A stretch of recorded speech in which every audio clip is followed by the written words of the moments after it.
big misconception with twin flames that everybody is waiting for their twin flame. And it's not like people act like you're waiting and you're missing all these possibilities.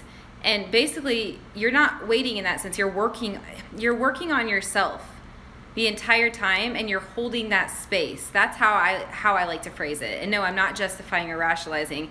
Sorry, this is a reaction to another video of another person who has not met their twin flame. Unlike me, I have met my twin flame, my legit, real twin flame. And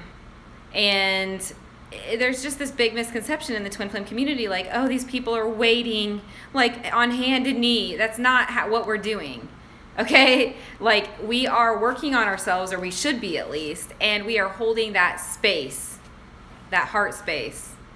Nobody is saying that it's abusive behavior is okay because it's your twin flame. That's not the case, period.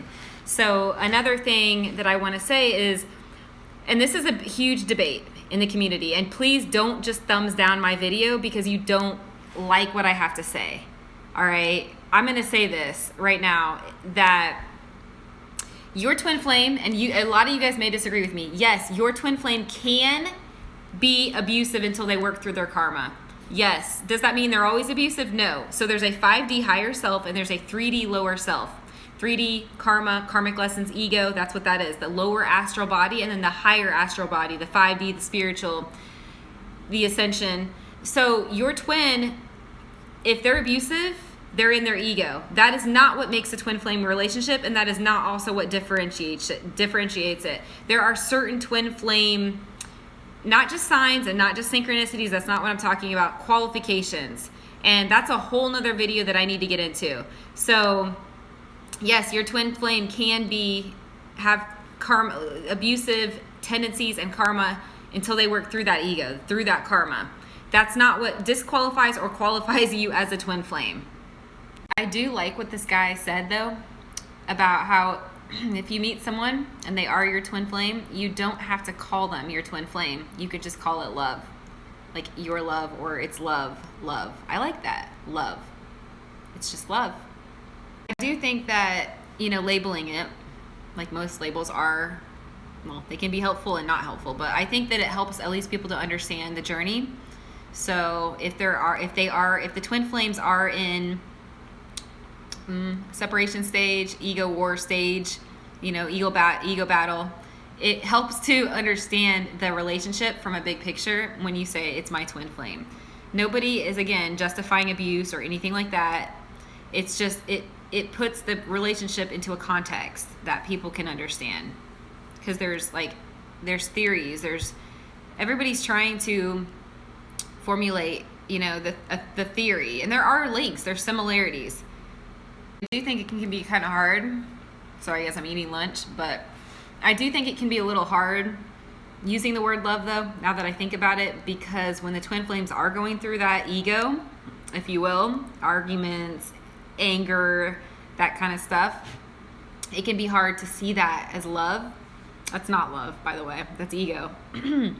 So maybe using the word love isn't the best descriptor, as this guy puts it. So I'm disagreeing with a lot of his points, by the way. Like I said, this is like a reactionary video to his video. What else was I gonna say? A lot of misconceptions on this twin flame journey, and I would like to clarify those misconceptions. A couple misconceptions, for example: should you date others on your twin flame path? Absolutely not. And that's a whole nother video in and of itself. Other people say, well, what if your twin flame doesn't do the ascension work? Okay, that's another topic in and of itself. It only takes one person. Your chakras are connected, by the way. Certain signs or indicators that are irrefutable in terms of if it's your twin. And like I said, that's a whole nother video in and of itself. They're irrefutable. The twin flame journey is meant to make you a better person.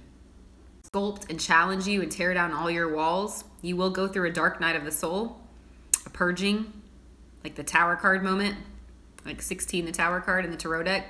It'll chisel away at all the layers that aren't supposed to be there. It will form your true character. It will bring you back into alignment with your true core.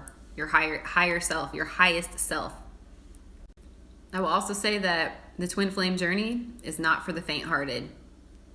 It is an intense path of self-growth and transformation, or self-transformation and self-growth. Extremely intense.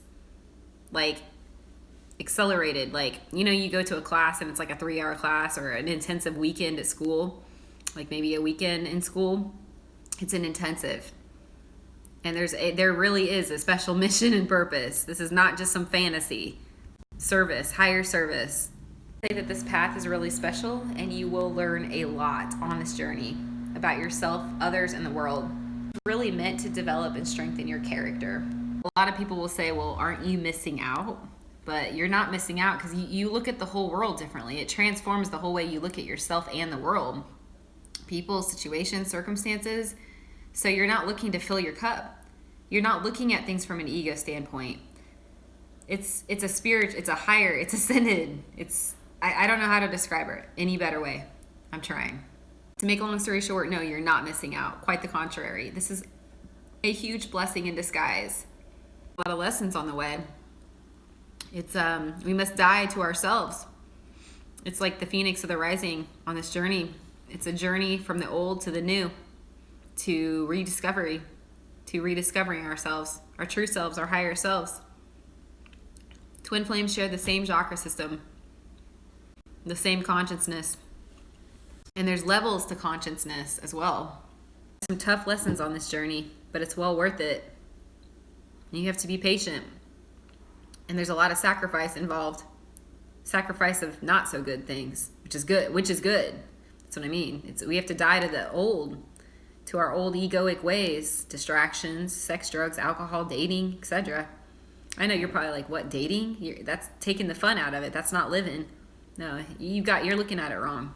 You're looking at it wrong. Like the Buddha says, attachment's the root of all evil. We have to be emptied. The chalice has to be emptied in order to be refilled. If you've got a cup of dirty water, meaning dirty consciousness, you got to empty that cup to fill it with clean. All right, I'm going to leave it at that, guys.